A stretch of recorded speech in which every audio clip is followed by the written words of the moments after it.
Today we'll be finding the volume of various 3D figures. So in our first problem here, we have a rectangular prism. If we look on a formula sheet, we know that the volume of a rectangular prism is length times width times height. So here, our length is 7, our width is 3, and the height is 4. So we want to do 7 times 3 times 4, which equals 84, and then our unit is meters, and volume is always cubed. So the answer would be 84 meters cubed. Then for our second shape, we have a trapezoidal prism. So the volume of a prism is the area of the base times the height. We know our base is a trapezoid, so we want to use the area of a trapezoid, which equals 1/2 times base 1 plus base 2 times the height. So if we fill that in, we would do 1/2. Base 1 would be 6, as these two sides are congruent, plus base 2, which up here we see is 3, times the height, which right here we see is labeled as 4. So if we type that all in the calculator, 1/2 times 6 plus 3 times 4, we get 18. Now that's the area of the base. So we still need to times the area of the base, which is 18, times the height, which we have 5 here. So 18 times 5 equals 90 feet cubed.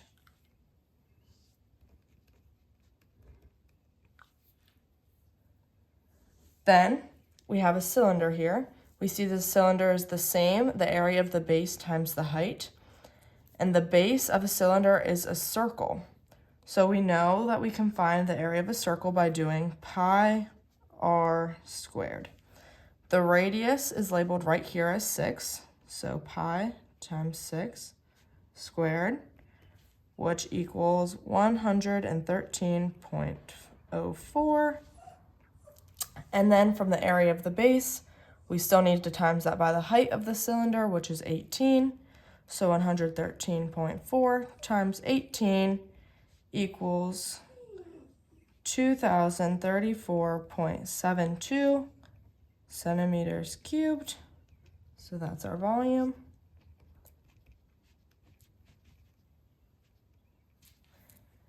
Next, we have a square pyramid. The volume for the square pyramid is 1/3 times the area of the base times the height. So we know our area of the base is a square, which is length times width. So we want to do 4 times 4, which equals 16. So then we'll have 1/3 times 16 times the height, which we see here is 12.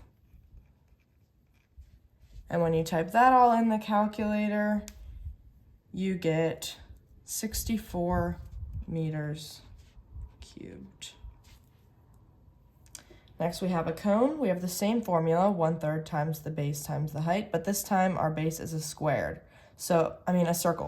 So again, we want to use that pi r squared formula. We know that our radius is labeled here for us at 6. And then pi times 6 squared is 113.04. And then we want to fill that in. So 1/3 times the area of the base, which is 113.04, times our height, which is labeled here for us at 17. And when you plug that whole thing in your calculator, you should get 640.56 meters cubed. And then we have one more problem here. It's a sphere. The volume of the sphere is 4/3 times pi r cubed. So this time we're given the diameter. We don't have the radius, but we know that the radius is half of a diameter. So 12 divided by 2, we know is 6. Our radius is 6. And then we can fill in the equation. 4/3 pi times 6 cubed. And then when we plug that whole thing into the calculator, we get 904.32 centimeters cubed.